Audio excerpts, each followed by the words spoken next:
Mahasiswaku, welcome to Maranatha. Selamat datang di mata kuliah Pendidikan Kewarganegaraan. Mari kita sejenak berdoa menurut agama dan kepercayaan masing-masing. Berdoa, mulai. Terima kasih. Sebelum paparan, mari kita dengarkan dan ikuti bersama lagu kebangsaan nasional ini.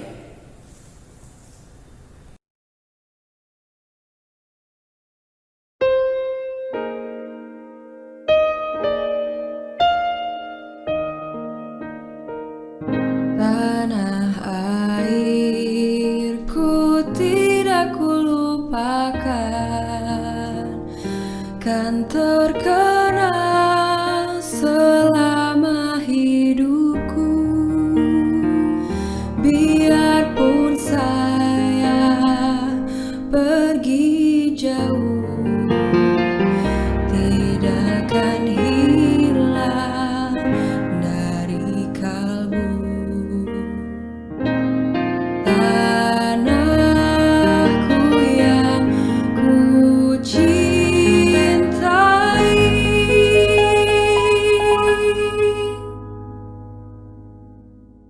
engkau ku hargai.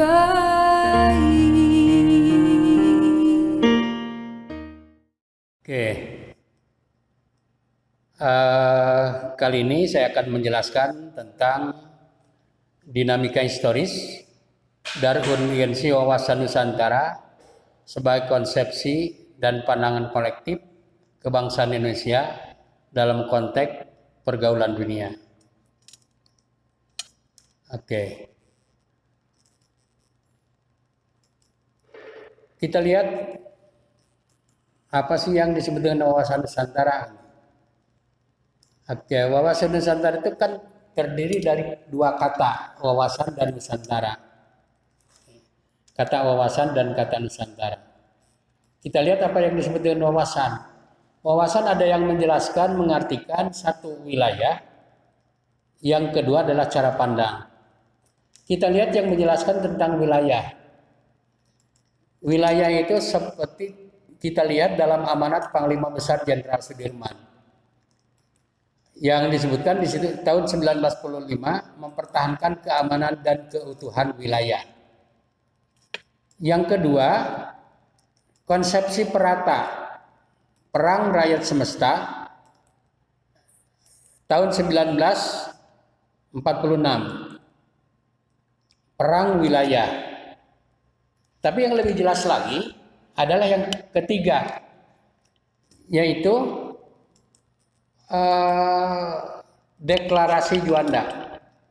Sebuah deklarasi yang dicetuskan pada waktu pemerintahan Juanda, yaitu pada tahun 1957. Deklarasi ini adalah sebuah protes dari keputusan pemerintahan sebelumnya, yaitu pemerintahan Hindia Belanda. Dalam deklarasi Juanda disebutkan wilayah itu Indonesia itu adalah luas wilayah Indonesia adalah 12 mil laut. Diukur dari titik terluar, pulau-pulau terluar wilayah Indonesia dengan dasar point to point teori. Point to point teori yang digarisbawahi. Oke. Yang kedua, cara pandang. Jadi tadi yang mengartikan wilayah, yang kedua adalah cara pandang. Ini adalah konsepsi Lemhanas. Cara pandang, cara lihat, cara tilik, cara tinjau, cara tanggap inderawi. Nah, kemudian cara pandang ini adalah ditetapkan dalam TAP MPR. Dalam TAP MPR disebutkan adalah cara pandang. Berikut adalah Nusantara. Nusantara itu juga terdiri dari dua kata. Kata Nusa dan kata Antara. Nusa itu adalah berasal dari kata Nesos. Nesos itu adalah pulau. Dan Antara. Antara itu adalah berada di antara, diapit oleh, atau berada di tengah-tengah. Jadi Nusantara adalah gugusan pulau-pulau yang terletak di antara dua buah benua dan dua buah samudra, yaitu benua Asia dan Australia serta Samudra Hindia dan Samudra Pasifik. Sekali lagi, Nusa dan Antara, Nusantara adalah gugusan pulau-pulau yang terletak di antara dua buah benua, yaitu benua Asia dan Australia, serta di antara dua buah samudra, yaitu Samudra Hindia dan Samudra Pasifik. Berikut. Nah, kita temukan sekarang ada yang disebut dengan wawasan nasional dan ada yang disebut juga wawasan Nusantara. Apa wawasan nasional? Wawasan nasional adalah cara pandang suatu bangsa dan seterusnya. Wawasan Nusantara adalah cara pandang bangsa Indonesia dan seterusnya. Kalau wawasan cara pandang suatu bangsa dan wawasan Nusantara adalah cara pandang bangsa Indonesia. Artinya apa? Masing-masing negara, masing-masing bangsa itu mempunyai wawasan. Kalau diartikan wilayah, masing-masing bangsa mempunyai wilayah. Kalau diartikan cara pandang, masing-masing bangsa mempunyai pandangan terhadap wilayahnya itu. Nah, sekarang ada pertanyaan. Bagaimana suatu bangsa menentukan wilayahnya masing-masing? Ya, bagaimana suatu bangsa menentukan wilayah masing-masing? Jawabannya adalah suatu bangsa menentukan wilayah ditentukan atas dasar bagaimana bangsa tersebut mempertahankan wilayah dari serangan musuh, dalam arti sebagai persiapan perang. Jadi sekali lagi, bagaimana suatu bangsa menentukan wilayah? Suatu bangsa menentukan wilayah ditentukan atas dasar bagaimana bangsa tersebut mempertahankan wilayah dari serangan musuh, dalam arti sebagai persiapan perang. Oke, kita lihat ada wawasan Nusantara dan pelopor. Yang pertama, wawasan benua. Wawasan benua itu adalah konsep yang mengutamakan kekuatan di daratan. Wawasan benua, konsep yang mengutamakan kekuatan di daratan. Misalnya pelopornya adalah Harvard Maxinder. Kemudian yang kedua, isi pandangan seperti apa? Wawasan dan pelopornya, kata wawasan benua, barang siapa menguasai daerah jantung. Sekali lagi, barang siapa menguasai daerah jantung akan menguasai pulau-pulau dunia. Dan barang siapa menguasai pulau dunia, pada akhirnya dunia akan dikuasainya. Itu wawasan dunia. Atau sebelumnya kita lihat dulu tadi di dalam pengantar kita jelaskan bahwa di dalam suatu negara itu ada dua bentuk negara ya.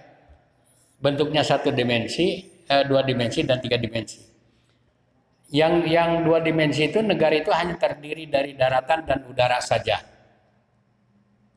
Kemudian yang tiga dimensi terdiri dari daratan, udara dan perairan. Nah, kembali lagi ke Indonesia. Indonesia itu mempunyai tiga dimensi. Bahkan perairannya adalah perbandingannya 2/3 wilayah lautan, yang 1/3-nya adalah daratan. Kembali ke wawasan benua. Barang siapa menguasai daerah jantung akan menguasai pulau-pulau dunia. Dan barang siapa menguasai pulau dunia, padanya dunia akan dikuasainya. Yang pertama. Yang kedua, wawasan bahari, yaitu konsep yang mengutamakan kekuatan di lautan. Wartelai, Albert Dairmahan itu sebagai konsepnya, tokoh-tokohnya. Barang siapa yang menguasai lautan akan menguasai perdagangan. Menguasai perdagangan berarti menguasai kekayaan dunia. Dan barang siapa menguasai kekayaan dunia, padanya dunia akan dikuasainya. Ini konsep wawasan bahari. Nah sekarang begini, Indonesia itu kan sebagai negara bahari, negara lautannya adalah 2/3. Nah, artinya pertahanan itu juga maka harus difokuskan pertahanan itu kepada pertahanan pantai supaya tidak kebobolan, tidak ada yang penyelundupan dan sebagainya. Nah sekarang kita lihat negara Indonesia sebagai negara bahari, negara lautan. Apa Indonesia memiliki kapal induk seperti ini? Kalau dia wawasan bahari, konsep yang mengutamakan kekuatan di lautan, ya ini kapal induk. Ini kalau diangkat ke darat seperti ke permukaan seperti begini. Kalau tidak punya, turunkan. Apakah ini masih kapal induk? Kapal induk itu dapat mendekati wilayah musuh. Kemudian di atasnya itu adalah terdiri dari beberapa pesawat tempur, dan ketika mendarat itu dia bisa mobile aja di situ. Pertanyaannya, apakah kita punya kan itu? Oke, kalau tidak punya, turunkan. Ini masih kapal induk. Nah ini KRI Macan Tutul yang dimiliki oleh bangsa Indonesia. Yusuf Yosudarso itu juga meninggal pada waktu di sini. Ini adalah kapal patroli. Ini adalah kapal layar tercanggih di dunia yang dimiliki oleh bangsa Indonesia. Nah, kalau diturunkan lagi kepemilikan kapal, apa yang dimiliki oleh bangsa Indonesia? Ini kapal selam. Punya berapa kapal selam Indonesia? Ya, karena kalau kita ke Surabaya nanti akan kita temukan kapal selam yang sudah diangkat ke permukaan yang dijadikan museum bahari. Itu sungguh luar biasa kalau kita dapat berkesempatan masuk ke kapal selam, bisa di museum bahari di Surabaya. Ya, ini kapal selam ketika yang biasanya terendam air itu adalah ke atas. Oke, yang kedua wawasan dirgantara. Dirga itu angin, antara, artinya konsep yang mengutamakan kekuatan di udara. William Michel, Kaspersky, Guy Lodowhead. Kekuatan di udara merupakan daya tangkis terhadap ancaman yang paling ampuh, dapat menghancurkan dan melumpuhkan musuh di wilayah sendiri, dan bila mana perlu untuk tidak lagi mampu menyerang. Sekali lagi, kekuatan di udara merupakan daya tangkis terhadap ancaman yang paling ampuh, dapat menghancurkan dan melumpuhkan musuh di wilayah sendiri, dan bila mana perlu untuk tidak lagi mampu bergerak menyerang.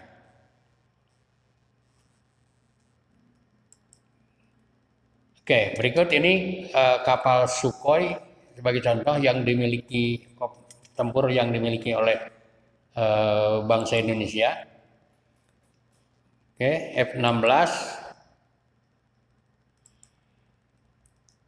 Nah, F-16 itu adalah diproduksi oleh pabrik di Amerika, dia kapal canggih juga. Kemudian ada seorang ahli yang menyebutkan, yaitu Nicholas J. Spigman, yang dia mengungkapkan tentang wawasan kombinasi. Ya tadi kan darat, laut, udara.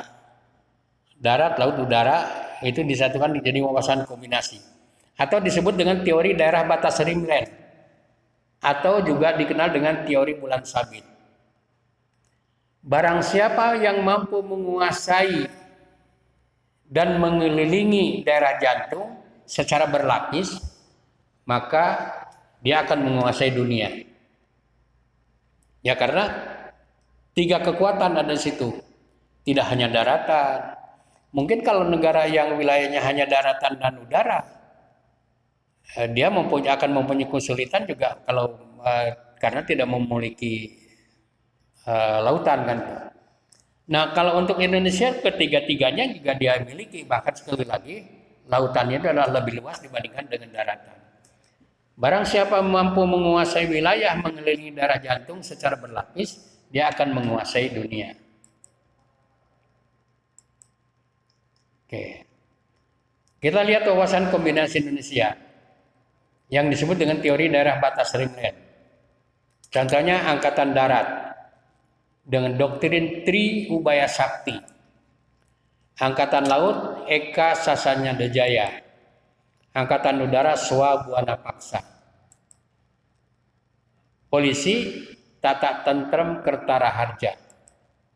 Nah, ketika masih ada satu kesatuan darat, laut, udara, dan kepolisian, itu di dalam, jadi begini, ketika Angkatan Darat dengan doktrinnya Trimaya Sakti, dia merasa hebat sendiri, merasa gagah sendiri. Termasuk juga Angkatan Laut, saya paling hebat. Datang lagi Angkatan Udara, saya paling hebat. Artinya ini dimanfaatkan oleh pihak ketiga, yaitu dulu yang disebut dengan dimanfaatkan oleh komunis. Nah, maka pada tahun 66 darat, laut, udara termasuk kepolisian di dalamnya yang mempunyai doktrin tata tentrem Kertara Harja disatukan dalam satu organisasi, dalam satu napas, dalam satu organisasi, yaitu yang disebut dengan ABRI, Angkatan Bersenjata Republik Indonesia. Catur 4, Dharma Pengabdian, Eka 1 Dharma, jadi Catur Dharma, Eka Karma. Jadi 4 organisasi yaitu darat, laut, udara, dan kepolisian disatukan dalam satu wadah. Satu pimpinan. Kemudian pada tahun 99, nah ini ketika ABRI ya dengan doktrin Catur Dharma Eka Karma. Catur 4 Dharma, kemudian Eka 1 Karma hukum atau organisasi. Oke. TNI Polri, Tentara Nasional Indonesia, Angkatan Darat, Angkatan Laut, Angkatan Udara, kemudian jadi kalau Angkatan Darat, Laut, Udara itu adalah tugasnya sebagai kekuatan pertahanan keamanan, yaitu tugasnya adalah perang.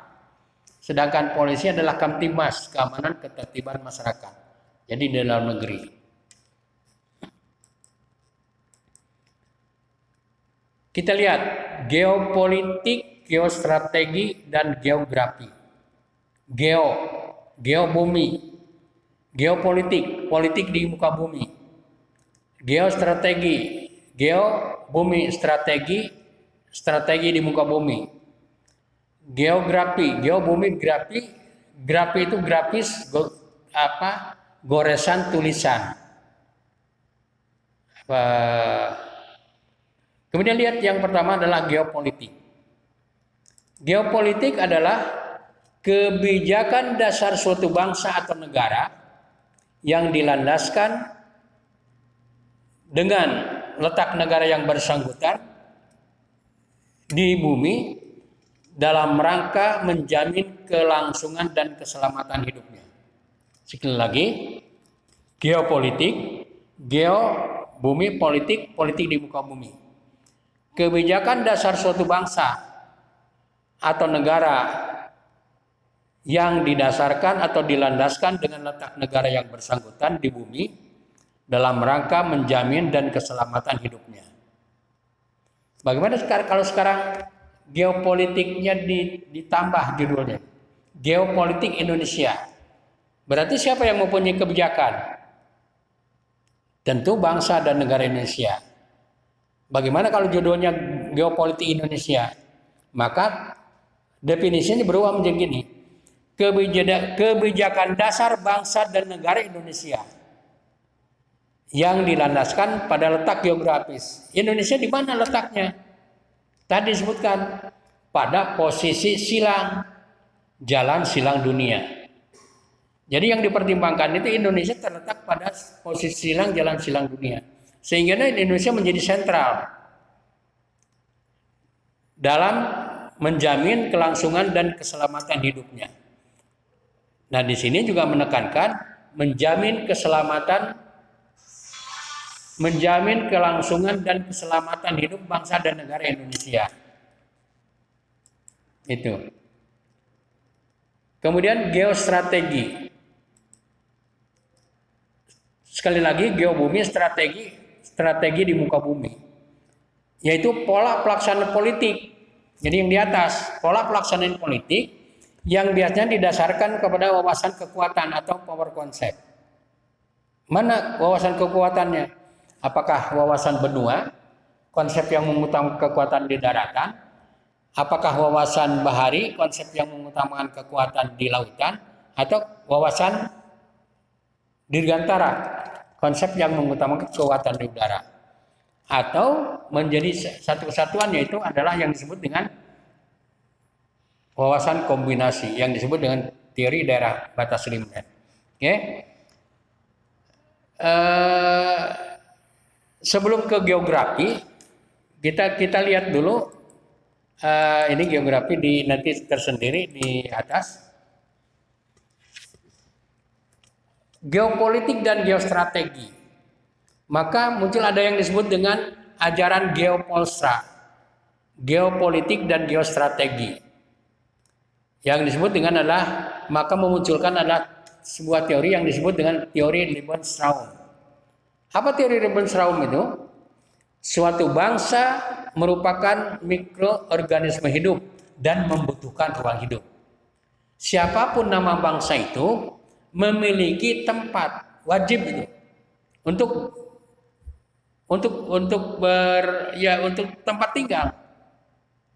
Jadi suatu bangsa merupakan mikroorganisme hidup dan membutuhkan ruang hidup. Siapapun, besar kecil nanti tergantung. Nah, ajaran Lebensraum ini dikembangkan oleh seorang jenderal Jerman yang namanya adalah Karl Haushofer. Karl Haushofer ini melahirkan sebuah teori yang disebut dengan teori autarki. Apa itu teori autarki? Teori autarki ini adalah sebuah teori yang ditakuti oleh dunia, terutama negara-negara kecil. Teori autarki adalah untuk memenuhi kebutuhan sendiri bila mana perlu dengan mengorbankan pihak lain. Artinya, siapa yang kuat di sini, maka dia akan merebut kekuasaan yang lain. Jadi sekali lagi, teori autarki adalah untuk memenuhi kebutuhan sendiri bila mana perlu dengan mengorbankan pihak lain. Maka timbullah ada yang disebut dengan konsep intervensi. Intervensi itu adalah mencaplok daerah atau wilayah yang lain. Nah, kembali sekarang ke geografi. Geo bumi, grafi goresan tulisan. Geografi Indonesia berarti gambaran wilayah Indonesia. Bisa dalam bentuk peta wilayah nanti, atau geografi itu dijelaskan. Nah, kalau dijelaskan dalam bentuk statis dan dalam bentuk dinamis. Nah, dalam bentuk statis terdiri dari jumlah pulau. Ini masih open lama ya. Jumlah pulau itu sekarang sudah lebih dari 17.000 pulau. Ini masih tertulis 13.667. Itu sudah mencapai 17.000 pulau. Kemudian wilayah itu dibagi dengan daratan, lautan. Nah, tidak cukup di situ daratan, lautan. Untuk Indonesia adalah daratan, lautan, dan udara. Artinya begini, daratan negara yang memiliki daratan sudah pasti memiliki wilayah udara. Nah, lautan.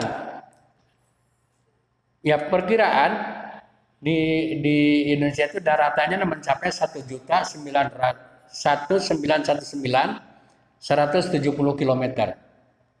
Artinya itu yang 1/3 bagian. Sedangkan lautan yang 2/3 bagian adalah sampai 5,4 juta kilometer. Jadi luas sekali Indonesia itu. Nah, Indonesia menempati posisi silang. Apa artinya? Menempati posisi silang jalan silang dunia. Artinya di tengah-tengah. di tengah-tengah jalan silang dunia. Kemudian ada, karena Indonesia itu memanjang dari barat sampai ke timur, maka dulu disebutkan sering kalau ini dari barat sampai ke timur berjajar pulau-pulau sambung menjambung menjadi satu. Itulah Indonesia kan. Itu konsep bahasa Nusantara itu. Kenapa disebut sambung menyambung? Tidak terputus oleh perairan. Kenapa? Karena tadi wilayah Indonesia itu adalah jumlahnya adalah 17.000 pulau, dan kalau secara geografis di antara pulau yang satu dan pulau yang lainnya itu ada airan, ada perairan. Tapi perairan itu bukan sebagai pemisah, tetapi menjadi satu kesatuan. Artinya bentangan antara utara selatan itu adalah panjang kurang lebih 18 km, sedangkan dari barat sampai ke timur, mungkin dari Aceh juga masih ada sebelah sana lagi, Sabang itu masih harus nyebrang lagi sampai ke wilayah timur itu. Makanya tidak hanya cukup menyebutkan dari Sabang sampai Merauke, sebab dari Sabang itu masih ada lagi ukuran ke sana ke tengah lautan. Yang lebih arif barangkali kalau membicarakan dari barat sampai ke timur ukurannya. Berjajar pulau itu adalah menjadi kata kunci, tidak ada pemisah, tidak dipisahkan oleh perairan, tidak dipisahkan oleh lautan. Itu panjangnya adalah kurang lebih 5.110 km. Itu yang statis. Kemudian yang dinamis. Ada dua, etnos, etnologi, dan sosial budaya. Apa yang disebut etnologi, etnos, etnis. Artinya, wilayah Indonesia tadi yang 3 dimensi, itu dihuni oleh perpaduan antara penduduk asli dan kaum pendatang. Oleh karena Indonesia menjadi negara yang heterogen, negara yang plural, negara yang majemuk. Dilihat dari segi suku bangsa, bahasa, warna kulit, agama, kebudayaan, dan sebagainya. Namun demikian, dalam tatanan kehidupan sosial budaya, tata kehidupan bangsa Indonesia itulah dilandaskan pada kepribadian bangsa Indonesia. Kepribadian itu dari personality adalah persona itu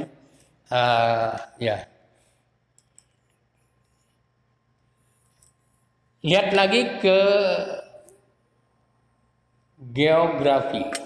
geostrategi. Artinya geografi itu sebelah menyebelah.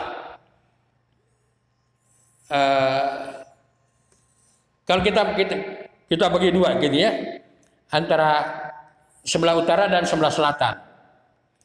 Dilihat dari segi aspek sosial, kemudian sebelah utara dan sebelah selatan itu bagaimana? Yang pertama adalah demografi.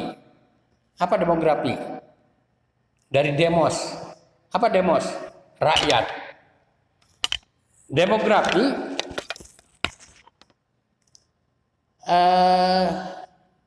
kalau dilihat dari segi pendudukan, maka Indonesia terdapat di antara daerah yang berpenduduk padat di sebelah utara dan berpenduduk tipis atau sedikit itu di sebelah selatan. Jadi di sebelah utara itu adalah padat, di sebelah selatannya adalah penduduk sedikit, tipis, itu Indonesia. Yang kedua, ideologi. Indonesia terletak atau berada di antara daerah yang punya ideologi komunis di sebelah utara dan liberalisme di sebelah selatan. Jadi apa kalau di situ kan itu, maka diantaranya adalah Indonesia. Yang kedua adalah politik. Yang ketiga adalah politik. Di sebelah utara adalah diktator, yaitu diktator proletariat, sedangkan di sebelah selatan adalah parlementer. Keempat, dari aspek sosial ekonomi, Indonesia terletak di antara daerah sistem ekonomi terpusat di sebelah utara dan kapitalisme di sebelah selatan. Nah, sehingga Indonesia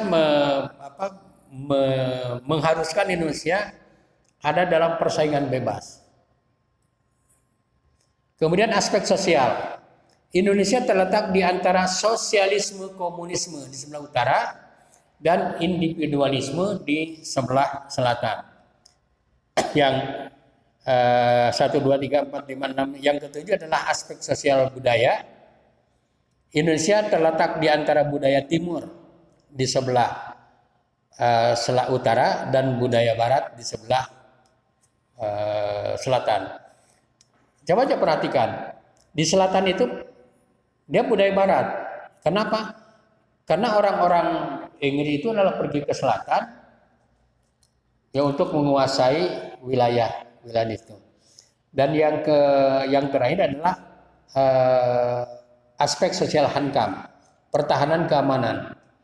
Indonesia terletak di antara sistem pertahanan kontinental atau pertahanan daratan di sebelah utara dan sistem pertahanan maritim atau kelautan di sebelah selatan.